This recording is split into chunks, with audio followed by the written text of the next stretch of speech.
Hi guys, another day, another restoration series na naman. At today may tanong sa atin kung waterproof daw ba yung mga paint na ginagamit natin. So sa specific tanong sa atin, ito yung video ngayon. Yan.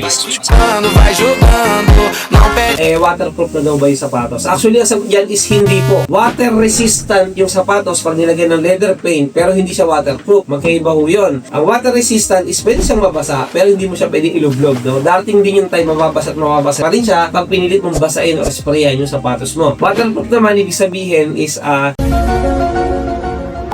hindi talaga siya totaling nababasa kasi nga proof no, waterproof. Gaya sa mga cellphone, no, may mga naniniwala na yung water resistant na cellphone is waterproof daw. So ginawa nila, nilublob nila sa pool, nasira yung cellphone nila. So magkaiba po yung waterproof at water resistant. So sa mga sapatos natin, kapag ina-apply natin ng paint, water and stain shield, yan, hindi literal na waterproof siya, water resistant lang. If you have any other questions tungkol sa mga sapatos or restoration, just comment down below sa natin namin.